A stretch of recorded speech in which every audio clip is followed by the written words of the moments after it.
Okay, let's unpack this. You might have heard about cricket recently. Maybe the incredible news of the U.S. team pulling off a massive upset against Pakistan in the T20 World Cup. Yeah, that was something. Or perhaps the jaw-dropping valuation of the Indian Premier League, estimated at something like, what, $11 billion? It's huge.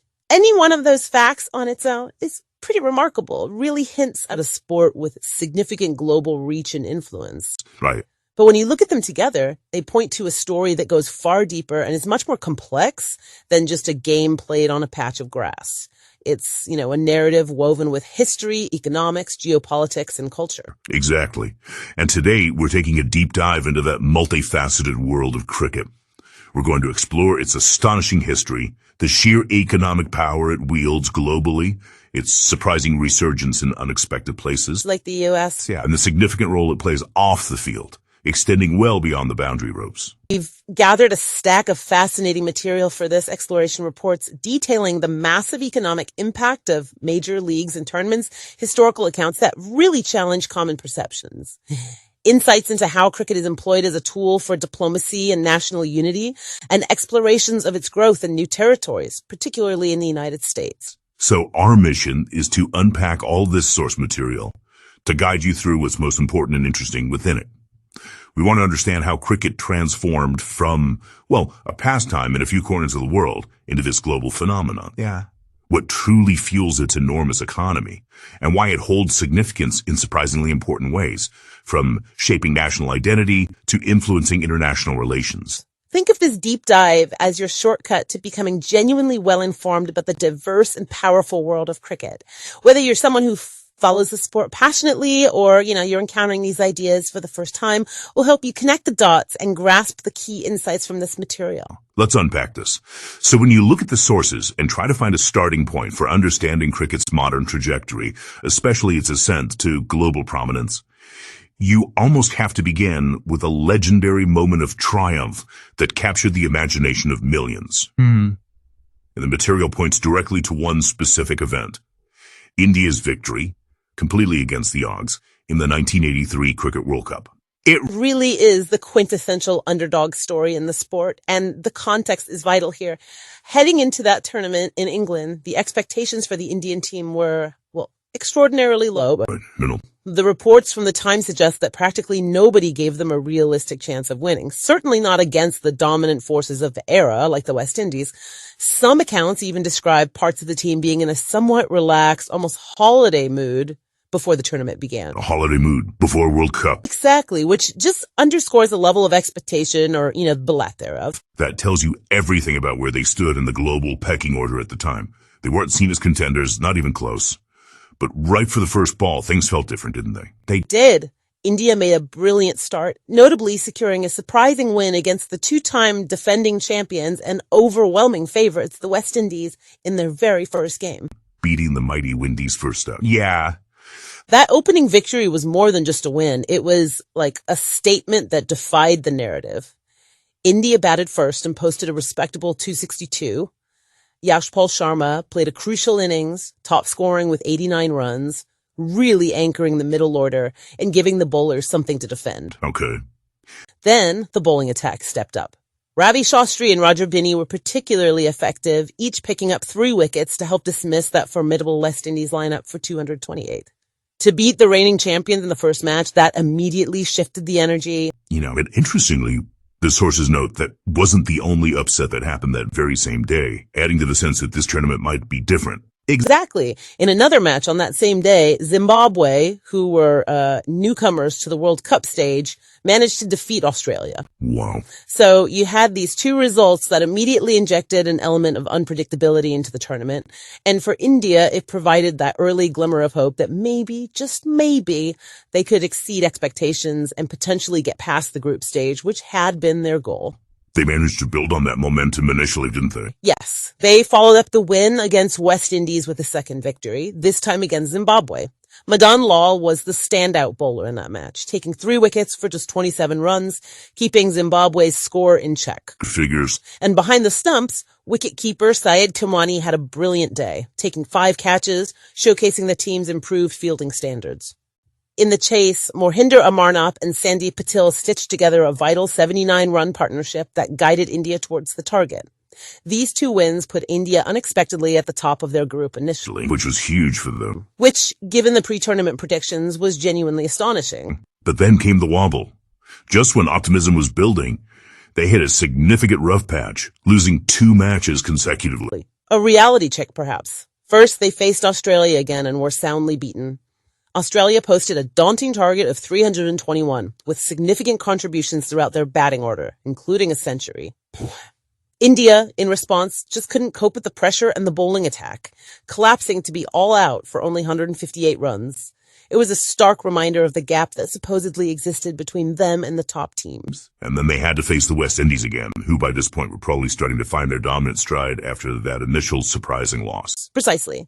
The West Indies looked much more like the feared side they were, posting a commanding 282 for 9 wickets, fueled by a classic innings from Viv Richards, who scored a dominant 119. Viv Richards in full flow. Yes, scary prospect. Absolutely. India fought in patches during their chase, with Mohinder Amarnath again playing a solid innings of 80, but he lacked support from the other end, and they ultimately fell short, reaching only 216. The sources really underscore the dramatic shift in just 4 days.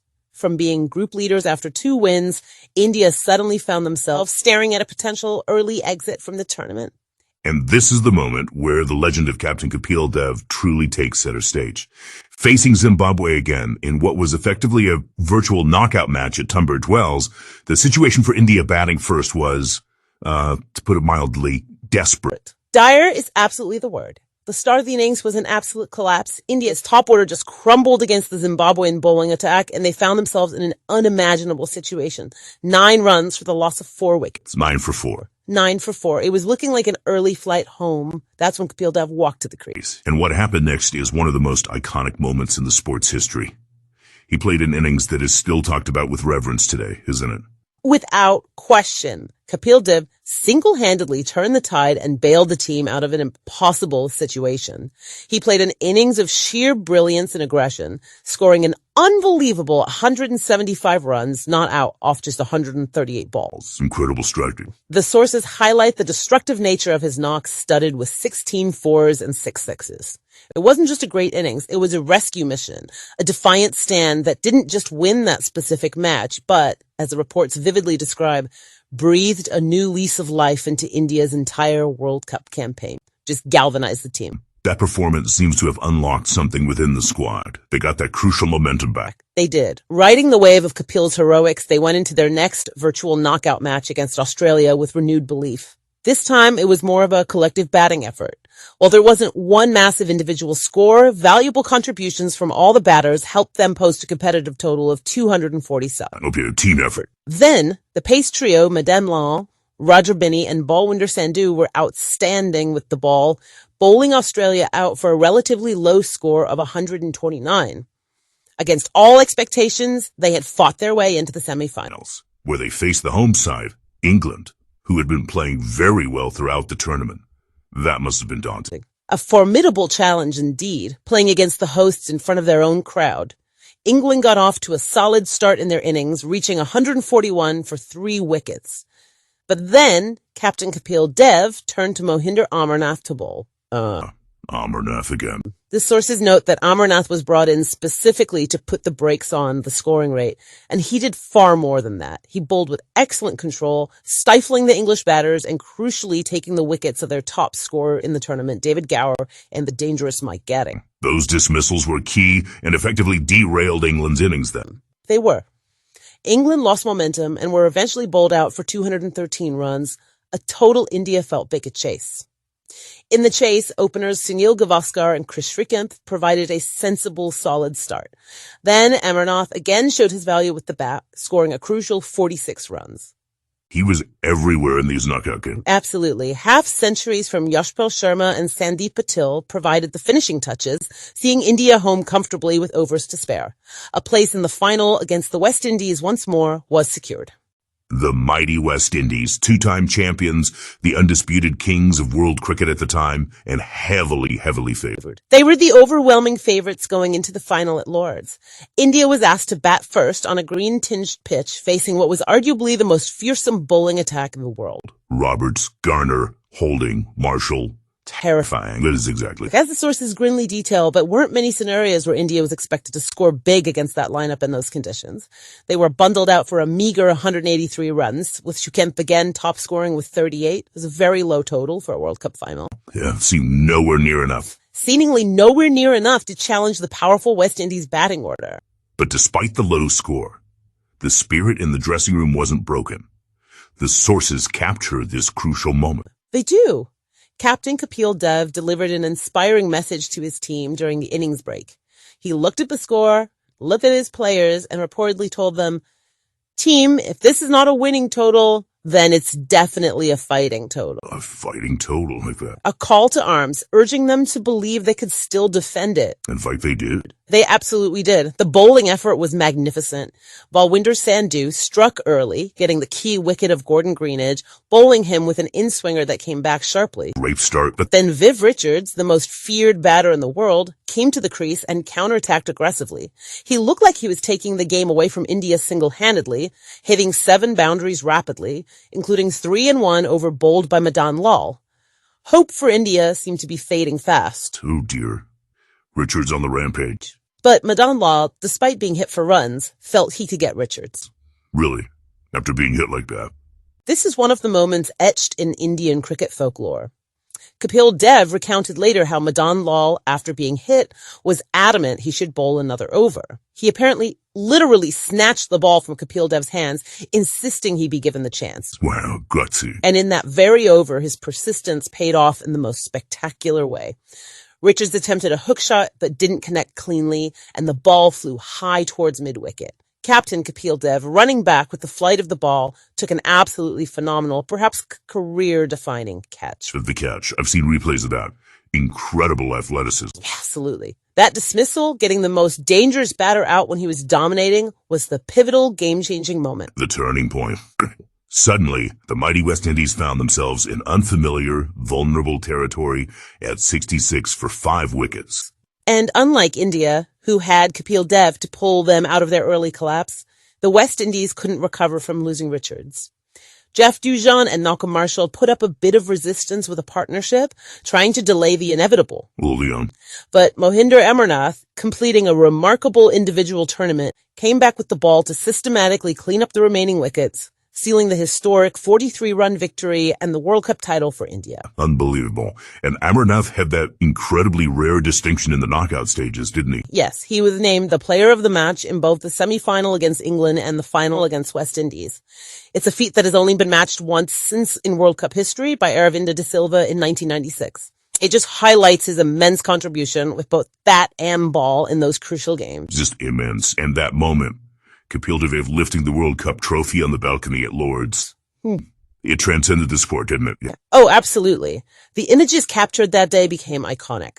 The sources emphasize that this victory was far more than just a sporting triumph. It inspired an entire generation of young Indians.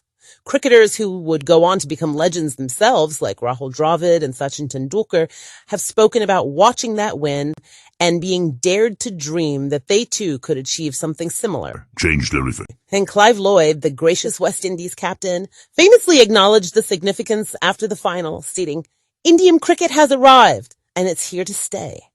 And history has certainly proven him right. So from an unlikely victory driven by passion and spirit to the immense business built around the score today, especially in India, is quite a leap. A huge leap. And that brings us squarely to cricket's economic juggernaut, dominated by the Indian Premier League. What's fascinating here is exploring how that cultural passion, that deep love for the game ignited by moments like 1983 and others, has transformed into an absolutely massive economic footprint. Cricket is no longer just a sport, it's a multi-billion-dollar global industry with significant economic influence. And the prime, most eye-watering example of that economic power is undoubtedly the IPL, the Indian Premier League. The IPL is truly a phenomenon that showcases the scale of this economic power. It launched back in 2008 as a 2020 league. The concept was revolutionary in cricket at the time, a shorter, faster format designed to be more entertaining and digestible than the traditional longer games. More TV-friendly, I guess. Exactly. The stated aim was to compete with popular forms of entertainment like cinema and television for the attention and money of the Indian audience. Lalit Modi was the driving force behind its creation, and it was strategically positioned not just to create a new league, but also to consolidate the power of the official cricket board by effectively marginalizing rival leagues that were emerging at the time. Right, consolidate power, and the financial figures associated with it are just mind-blowing. They are staggering, and the growth has been incredibly rapid. The initial auction for the 8 city-based franchises in 2008 brought in a total of $724 million. Just for the franchises back then. For the franchises. Fast forward to 2022, and the estimated brand value of the entire league had soared to a staggering $11 billion. $11 billion. That's on par with some of the most established sports leagues in the world, like the NFL or NBA. Absolutely. The revenue generated from just the 2022 season alone was reported to be around $740 million. And even earlier, back in 2015, the league's contribution to India's GDP was already estimated at a significant $140 million. That's just contribution to GDP. Or 1,150 crore. Looking ahead for the 2024 season, estimates for fan and team spending on ancillary services like travel, accommodation, and entertainment reached around $500 million, or 4,000 crores. Just the spending around the games. But the number that truly highlights the IPL's economic power, perhaps more than any other, came from the media rights auction, didn't it? That's where the colossal sums are involved. The auction for the media rights for the 2022 to 2027 cycle brought in around $5.64 billion. $5.64 billion. Yeah. This single deal positioned the IPL as the second richest sports league globally, based purely on its media rights value per match, behind only the NFL. Which leads directly into that fascinating per match value comparison. This is where the scale becomes incredibly clear.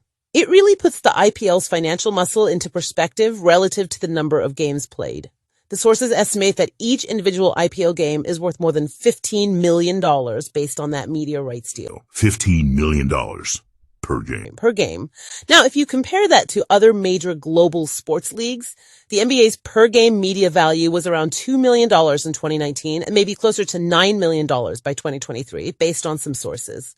The English Premier League and Major League Baseball were both estimated to be around $1 million per match in 2023. So the IPL's per game value is just, in a completely different league, orders of magnitude higher. Orders of magnitude higher, exactly, than many far more established global sports leagues on a per game basis. And what's the primary driver behind that immense value? It has to be the audience, right? The audience.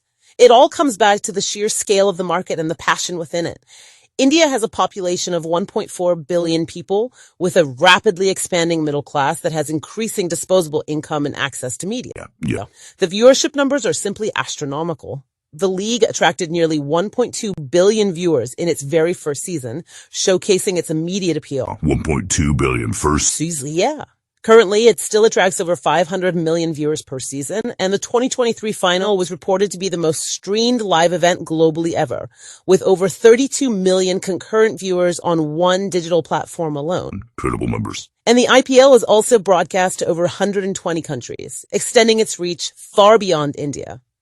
That kind of massive, engaged audience is incredibly valuable to advertisers and broadcasters. And the economic impact extends far beyond just the broadcasting deal and franchise values. Yeah, it fuels an entire business ecosystem, doesn't it? It absolutely creates a significant ripple effect throughout the economy. The sources indicate substantial job creation. In 2022 alone, over 25,000 direct jobs were created by the league. Direct job. And thousands more indirect jobs in related sectors like event management, stadium security, the hospitality industry, and media production. The tourism and hospitality sectors must see a huge boost during the season. They do, a very significant one.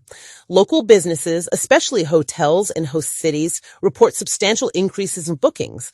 Sources mention hotels in Chennai seeing a 40% rise in bookings during IPL matches. Wow. And the impact is even greater for major international tournaments hosted in India, like the Cricket World Cup. The 2023 World Cup, for example, generated a total economic impact estimated at $1.39 billion. $1.39 billion from one tournament. Yeah. Tourism revenue alone from that single event, spread across 10 host cities, was $861.4 million, covering accommodation, travel, food, and drink for both domestic and international visitors. Secondary and incremental spending, which captures the wider economic activity generated, added another $515.7 million. So the ripple effect is Huge. It is. The sources even specified that international travelers who took the opportunity to explore other tourist destinations in India contributed an additional $281.2 million in economic impact. These major events are powerful catalysts for local and national economies. And it even seems to drive infrastructure improvements. You mentioned stadium renovation. Yes, the hosting of matches often necessitates investment in renovating and upgrading stadiums to meet international standards. The renovation of iconic venues like Eden Gardens in Kolkata for the IPL, for example, cost around $34 million, INR 2.5 billion, improving facilities not just for the league, but for other cricket events too. The league also acts as a magnet for global investment and sponsorships, right? Big names getting involved. It attracts major global brands looking to tap into that massive audience. High-profile figures like Hollywood celebrities who become team co-owners, established sports tycoons from other codes, and increasingly significant U.S. investors from finance and technology backgrounds. Like who? Firms like Silver Lake Partners, KKR, and TPG Capital. What's particularly interesting is seeing IPL franchise owners leveraging their success to invest in other emerging cricket leagues around the world, like Major League Cricket in the United States, which we'll discuss shortly. It shows the confidence and ambition stemming from the IPL's success. And of course, the players themselves benefit immensely, becoming global stars. Absolutely. IPL stardom is a pathway to significant financial rewards. Beyond their lucrative player contracts, prominence in the IPL leads to massive endorsement deals. The sources cite examples like Virat Kohli, whose IPL fame and performance contributed to him banking an extra $21 million through endorsements alone in 2019, over and above his cricket salary. $21 million. Just endorsement. It creates global sporting superstars. And the related industries also thrive. Equipment, merchandise, definitely. The growth of leagues like the IPL and the increasing popularity of cricket drive demand for sports equipment manufacturers like Kookaburra, Adidas, and others, producing bats, balls, protective gear, and apparel. The global licensed sports merchandise market is a huge industry, valued at $35.6 billion in 2024. $45 billion. And projected to grow significantly to $56.4 billion by 2034. Apparel dominates this market, with online retail becoming increasingly important. There's also a growing market for sports memorabilia, though the sources do note that counterfeit goods are a significant challenge in this area. So it's a story that begins with an emotional underdog victory and evolves into this multi-billion-dollar global economic machine. A clear trajectory, yeah, from passion project to economic powerhouse. Now let's shift our focus from cricket's established strongholds and massive economic centers to its expansion into new territories and its return to a major global stage. We're going to look at cricket going west, specifically its resurgence in the United States and its upcoming return to the Olympics. This section of the sources is particularly interesting because it moves beyond consolidating power in existing markets and explores breaking new ground. And what surprises many people is that cricket making inroads in the United States isn't entirely new. There's a surprising history there. That's right. I was amazed by this. The sources reveal that cricket was actually played in America as early as the 18th century. It predates baseball becoming the dominant national sport. Yeah, it was popular among various segments of society, including the colonial elite and ordinary citizens. Really? Like documented. There's fascinating early documentation cited. William Byrd's diaries from the 1700s mention playing the game. A newspaper advertisement in New York from 1739 advertises cricket equipment. A public report of a match dates back to 1751. Even George Washington was reportedly a fan of wicket, a related game. George Washington. Apparently. Yeah. By 1776, the year America declared independence, cricket was arguably merely a national sport, with prominent hubs and leagues established in cities like Philadelphia and New York.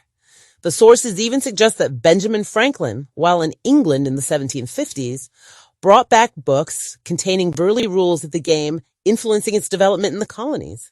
Ben Franklin, cricket importer. And later, Abraham Lincoln watched a match.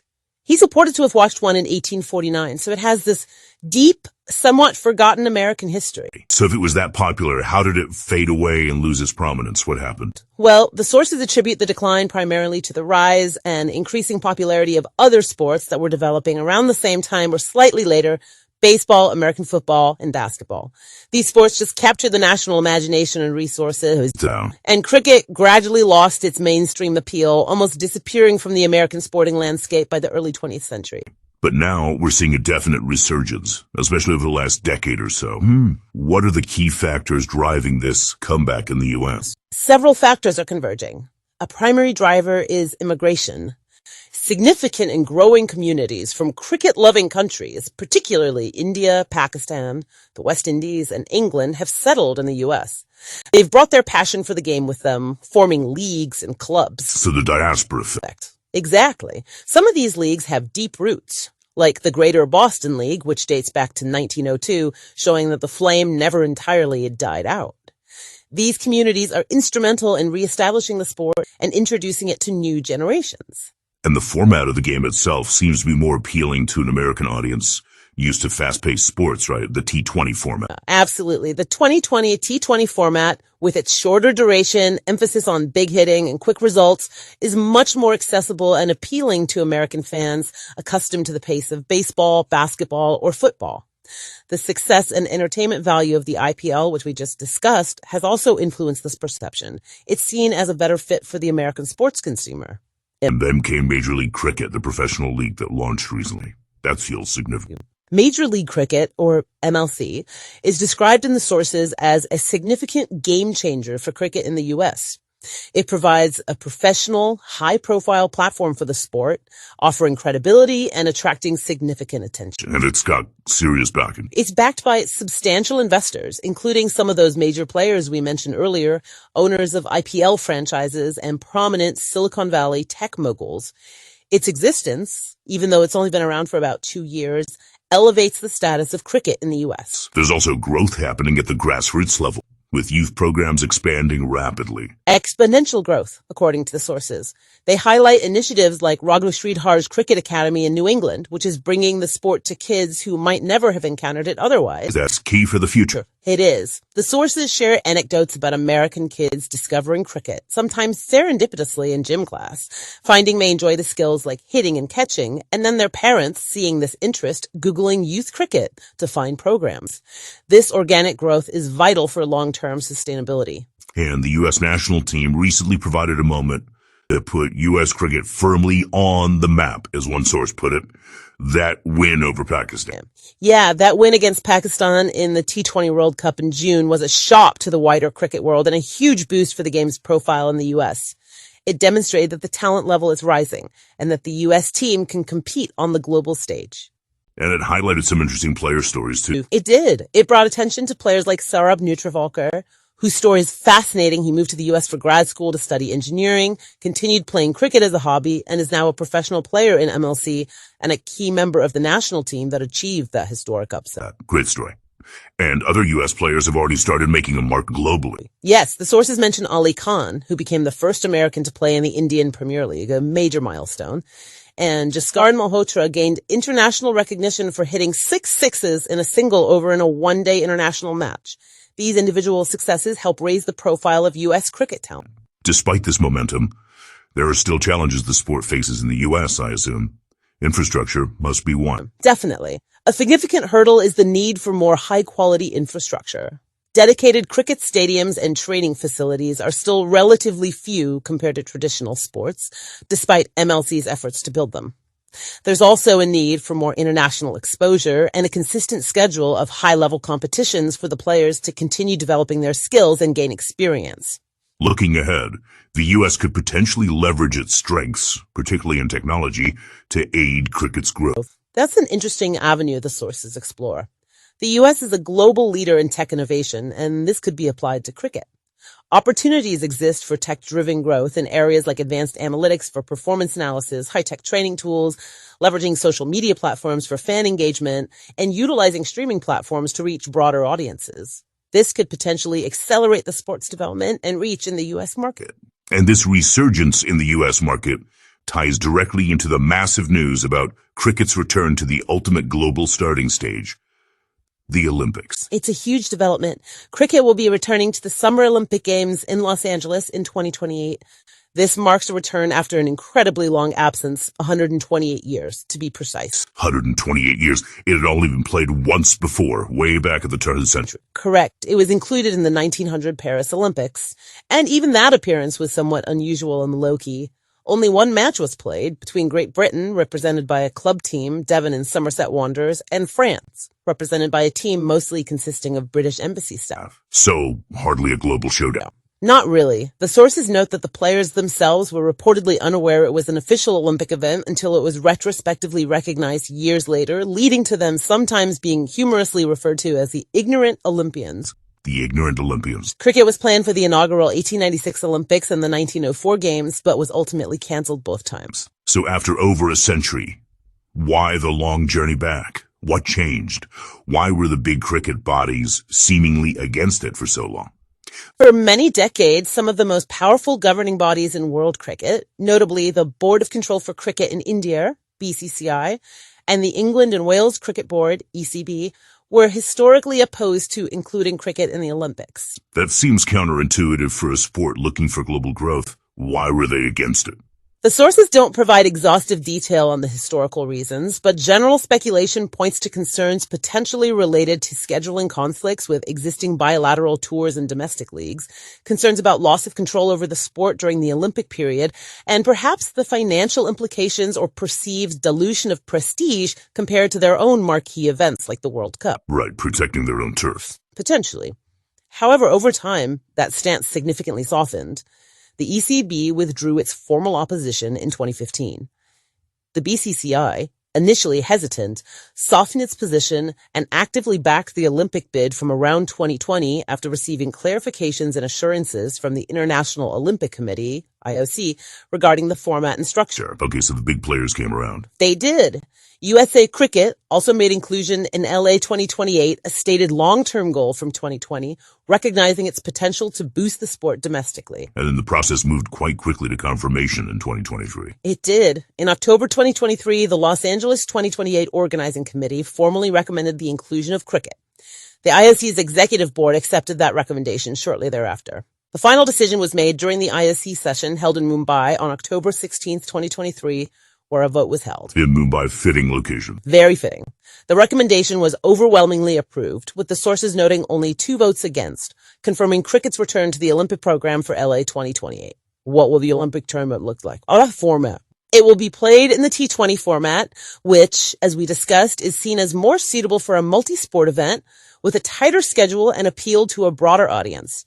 There will be 6 teams competing for both men's and women's gold medals. Squads will consist of 15 players. 6 teams feels quite small for a global sport.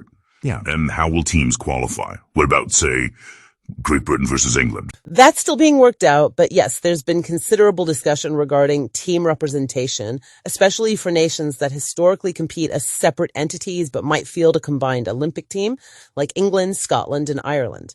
The sources mention ongoing talks between Cricket Scotland and the England and Wales Cricket Board specifically about the possibility of forming a Great Britain Olympic team for the event. Qualification mechanisms haven't been finalized yet, but it'll likely involve world rankings or specific qualifying tournaments. Okay, interesting dynamics there. And what's the overall significance of this Olympic inclusion? What does it mean for the sport? It's viewed as a major step in making cricket's reach and popularity even wider globally. For the Olympic movement, it represents an opportunity to attract eyeballs from massive cricket-mad markets, particularly India, significantly boosting viewership numbers. Big win for the IOC too, then. Potentially, yes. For participating nations, it offers a completely new platform to showcase their talent and another prestigious opportunity to win an Olympic medal. It also means the sport's international governing body, the ICC, and national boards will need to align with stricter IOC rules and governance standards, including anti-doping regulations, which could have ripple effects across the sport. So between the resurgence in the U.S. and the return to the Olympics, it's a truly fascinating new chapter for cricket's global footprint. Absolutely. It signifies a deliberate and successful effort to expand the geographical map of the sport. We've charted the history, the incredible economics, and the global expansion. But if we connect this to the bigger picture, the sources make it clear that cricket's influence extends into profound areas like geopolitics, national identity, and cultural impact. It's much more than just a game or a business. That's right. The material highlights cricket's significant role as a tool for diplomacy and a source of soft power, and its deep connection to national unity and historical identity in countries like India. Let's explore cricket as a diplomatic tool first. The sources provide compelling examples, particularly involving India. Cricket diplomacy has been a recurring feature in India's foreign policy, especially concerning its relationship with Pakistan, a nation equally passionate about the sport.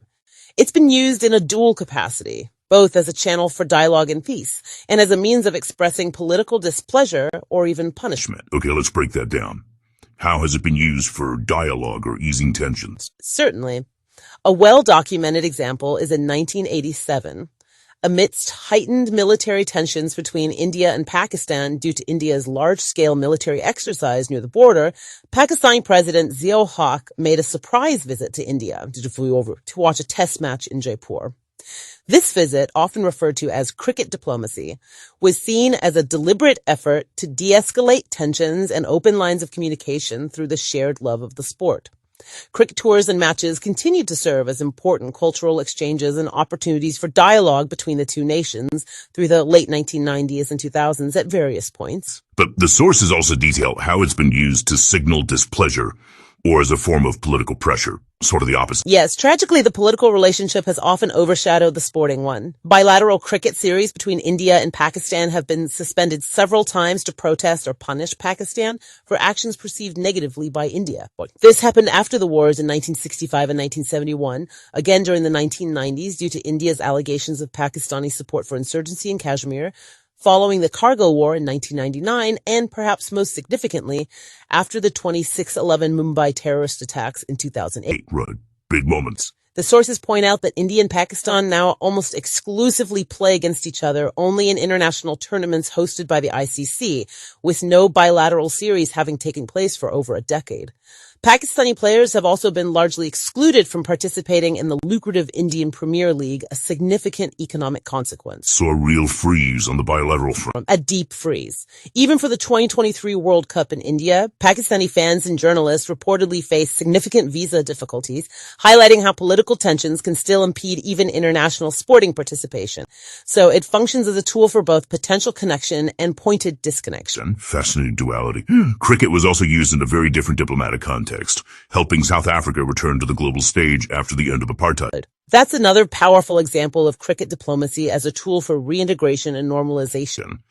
After decades of international sporting isolation due to its apartheid policies, South Africa began the process of dismantling racial segregation and reintegrating into the global community in the early 1990s. And India played a role. India played a key role in this process by using cricket. In 1991, India hosted South Africa for their first international cricket series in decades. This act of hosting South Africa helped signal their return to the global mainstream and was an important diplomatic step in normalizing relations not just between India and South Africa, but in helping South Africa shed its pariah status in the sporting world. So using cricket to welcome them back. Beyond these specific diplomatic incidents, cricket is also presented as a key component of India's soft power. Can you explain that? Sure. Soft power, in contrast to hard power, which is military might or economic coercion, is defined as the ability to attract and influence through cultural appeal, values, and ideas. The sources highlight that cricket is one of India's most significant and effective soft power tools globally. How does India project soft power through cricket? What are the mechanisms? One way is by using its substantial influence and resources to support cricket in other nations. A prominent example is India's support for the Afghanistan cricket team. India has provided coaching expertise, allowed Afghanistan to use Indian stadiums as their home ground when they couldn't host matches domestically due to security issues or lack of infrastructure, giving them a home base. Exactly. And played bilateral series. This sustained support has been credited with boosting India's image and soft power among the Afghan public and has played a crucial role in cricket becoming the most popular sport in Afghanistan, fostering positive sentiment towards India. Interesting. It also reinforces cultural ties with neighboring countries, presumably. Yes, cricket is a shared passion that strengthens cultural connections with countries like Bangladesh, Sri Lanka, and Nepal. The sources also mention instances of India actively promoting cricket in the Maldives as a soft power initiative, complementing its strategic and sometimes hard power presence in the archipelago. By fostering a shared cultural space through cricket, India builds goodwill and influence. And India's sheer dominance in the global cricketing landscape itself projects a certain national image, doesn't it? The BCCI being so wealthy. Absolutely. The sources underscore the financial dominance of the Board of Control for Cricket in India, BCCI, which is by far the richest national cricket board in the world. Its net worth is estimated at around $2.25 billion. $2.25 billion. A figure comparable to the total net worth of the International Cricket Council, ICC itself, which is around $2.5 billion, and it absolutely dwarfs that of the next richest national board, Cricket Australia, which is around $70 million. Huge difference. Immense. This immense wealth, coupled with India's consistent performance and influence in international cricket governance, contributes significantly to its global image, associating India with wealth, power, and success on the international stage. Although the sources note that this dominance and power also attracts scrutiny, it's not all positive reflection. They do. Observers and critics mentioned in the sources point to potential downsides of this immense power, noting concerns about increasing politicization within the BCCI structure and allegations of nepotism, which can raise questions about governance and fairness within the sport's most powerful entity. Right, power attracts scrutiny. Moving from the international stage to the domestic one, cricket also plays a profoundly important role as a unifying force within India itself. This is perhaps one of the most powerful aspects highlighted in the sources, particularly for a country as incredibly vast and diverse as India, with its multitude of languages, cultures, religions, and socioeconomic classes. Cricket acts as a shared national passion that can help bridge these potential divisions. India is often seen as a symbol of that national unity and diversity, right? Exactly. Former Indian captain and coach Rahul Dravid is quoted in the sources reflecting on how the composition of the Indian team over the years has increasingly represented the incredible diversity of the country, with players coming from vastly different regions, cultures, and class backgrounds. So it mirrors the nation. In many ways, yes. The shared emotional experience of watching Team India play, discussing the players and matches, and celebrating victories creates a common ground that helps transcend regional differences, even the historical North-South divide, fostering a sense of shared identity and national pride. And this connection between cricket, diversity, and even social struggle has deep historical roots, going back surprisingly far, according to the sources. This is a fascinating insight. They highlight the composition of the very first composite Indian cricket team, formed way back in 1911. And interestingly, it wasn't formed by Indian nationalists aiming against the British Empire, but rather by a combination of British patrons and local elites working together. Okay, that's unexpected. And the makeup of this team is striking in its diversity for the era. It was captained by a Maharaja, a Hindu prince, and included players from various religious communities, Parsis, Hindus, Muslims, and most notably, 2 players from the Dalit community who were considered untouchables within the caste system. The Pawwankar brothers, Balu, and Shivram. Wow. The inclusion of Dalit players back in 1911 must have been incredibly significant, challenging the rigid caste hierarchy of the time. It was profoundly significant. The sources emphasize that the Pawwankar brothers had to overcome immense resistance and discrimination from upper caste players and administrators to participate at that level. They effectively used cricket as a platform to fight for dignity, respect, and justice against the entrenched caste system. Cricket is a site of struggle. Exactly. Pawwankar Balu, in particular, was recognized for his exceptional talent and skill, becoming known as the first great Indian cricketer, and a hero to figures like Dr. B.R. Ambedkar, the principal architect of India's constitution, and a champion of Dalit rights, who saw Balu's success as a powerful symbol of breaking caste barriers. Their story demonstrates cricket's historical capacity to be a vehicle for social commentary and resistance. Cricket also seems to have been significant for other communities in asserting or defining their identity in that period. Yes. The sources note that for communities like the Parsis, who were prominent patrons and players in early Indian cricket, the sport became a way to address anxieties about their community's perceived decline amidst broader social changes, using cricket to project their influence and standing.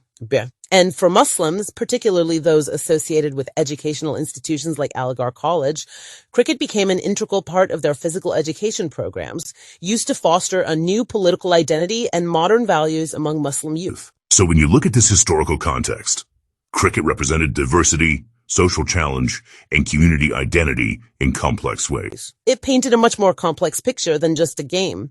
And the sources offer a contrast between this historical role of cricket as a reflection of diversity and struggle and what they sometimes describe as the shrill hyper-nationalism that views sport today more simplistically. Right. Sometimes framed almost as war minus the shooting, which is a very different lens than its historical function in challenging divisions and celebrating a truly multifaceted nation. It's clear that cricket in India carries layers and layers of meaning, extending far beyond the simple mechanics of the game. Its impact on national psyche and identity is undeniable. So, we've painted a picture of cricket's inspiring history, its immense economic power, its surprising global reach into new markets, and its significant role in diplomacy, soft power, and national unity. But, as the sources remind us, like any major global phenomenon, it's not without its significant challenges on the flip side of all this success. That's right. The material presents several important hurdles the sport has to navigate, and understanding these is crucial for a complete picture. And a major persistent challenge highlighted is match fixing and corruption. That seems to rear its head periodically. This is a serious threat to the integrity and credibility of the sport. The sources discuss how match fixing, often linked to illegal betting networks and other forms of gambling-related corruption, can severely erode public trust in the game. Yeah, if you can't trust the result. Exactly. When fans suspect outcomes are predetermined or influenced by corrupt activities, it damages the fundamental appeal of sport. It also has devastating consequences for athletes caught up in scandals, ruining careers and reputations. Furthermore, it can destabilize the legitimate sports betting market. It sounds like an ongoing battle for the administrators. It is. Cricket has unfortunately had its share of high-profile scandals over the years, with the Hamsi Kranjay affair in 2000 being a particularly well-known example where the captain of a major national team was found to be involved. A captain involved that shook the game. It did. The International Cricket Council, ICC, and national boards have implemented significant measures to combat this, including stricter codes of conduct for players and officials, extensive monitoring of betting patterns, education programs for players about the risks, and efforts to improve player salaries, particularly at lower levels, to reduce their vulnerability to corrupt approaches. But despite these measures, the threat remains, especially from clandestine networks, I suppose. It does, and the sources note that regions with less developed regulatory frameworks for betting can be particularly susceptible. And when scandals do emerge, they have real consequences beyond just the individuals involved. They can lead to decreased fan attendance, make sponsors wary of associating with the sport, and tarnish its global image. Another significant challenge involves the costs associated with infrastructure, specifically building and maintaining high-quality cricket stadiums. These aren't cheap, are they? No, not at all. Building modern cricket stadiums is a substantial financial undertaking.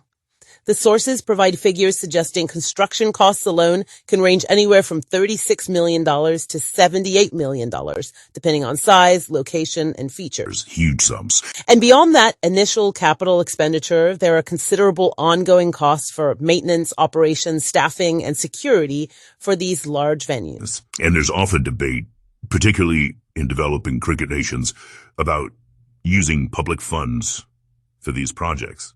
Is it a good use of taxpayer money? Yes, this is a point of scrutiny. Research and reports cited in the sources often raise questions about the economic rationale for governments heavily investing public money in sports stadiums.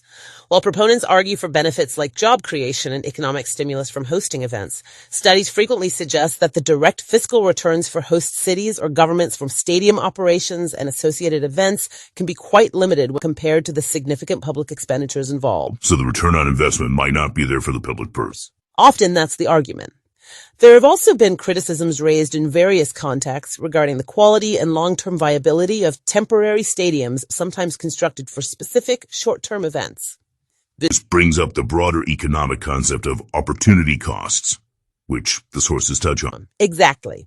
Opportunity cost is the value of the next best alternative that must be foregone when a choice is made. In the context of cricket, it means that when governments or large investors decide to put significant resources into cricket development, whether it's building stadiums, funding leagues, or supporting national teams, those funds are not available for other potential investments. Right. What else could that money have done? Precisely. The sources mention examples like a government committing a substantial sum, say Jamaica's $100 million cited in one context, to cricket infrastructure or programs. That money could have potentially been used in other critical sectors like education, healthcare, or supporting other sports. And the same applies to private investors deciding where to put their money. Buying a team means not investing elsewhere. Precisely. When a wealthy individual or a private equity firm decides to invest millions in buying a cricket franchise, that represents capital that could otherwise have been invested in a completely different industry or asset class. It's a decision based on perceived returns and strategic goals, but it inherently involves foregoing other potential investment opportunities. And perhaps there's an opportunity cost at a national level too if one sport receives overwhelming focus and investment compared to others. The sources hint at this. An intense focus on pouring resources primarily into cricket, while hugely successful in that domain, could potentially lead to the underinvestment and stunted growth of other sports within that nation. Sports that might have different participation profiles, potential for international success, or offer broader social benefits in terms of public health or community engagement. It's about the allocation of finite resources. So while cricket's economic engine is powerful, these challenges, ethical issues like corruption, the financial burden of infrastructure, and the strategic implications of investment choices are very real and require careful navigation. They are crucial factors that will influence the sustainable growth and public perception of the sport moving forward. Wow, that was truly a deep dive. We've traveled quite a journey, starting from the improbable Underdog victory of 1983 that sparked the nation's imagination and reshaped its sporting identity. Through the explosive growth of the Indian Premier League, revealing cricket as a staggering economic engine with a truly massive global footprint. We explored its historic return to the Olympic stage, coinciding with fascinating growth in new and non-traditional markets like the United States, hinting at future global expansion. And we delved into its powerful and complex rules as a tool for diplomacy and soft power, and its deep, even historically challenging connection to national unity and identity. It's abundantly clear from this material that cricket is significantly more than just bats, balls, and wickets. It's a potent economic force, a complex tool in international relations and national identity, and a sport with a rich, layered, and ever-evolving history that continues to surprise and shape communities around the world. You now have a much deeper, more nuanced understanding of the intricate forces that shape the world of cricket today, drawn directly from the material we've just spent time unpacking. Absolutely. And all of this leaves us with a thought to consider as you reflect on everything we've discussed. Given the incredible economic power, the ongoing efforts to expand into new global markets, the ways it's used in diplomacy and soft power, and the significant challenges it faces, from corruption to infrastructure costs, what single factor do you think will be the most influential force shaping the future of cricket over the next decade? Will it be the continued, perhaps even increasing financial dominance of leagues like the IPL? Will it be the success or lack thereof in breaking into new markets like the US, potentially accelerated by events like the Olympics? Or could it be something else entirely, perhaps related to navigating those challenges of integrity and governance? Something to mull over. Thanks for joining us for this deep dive into the world of cricket.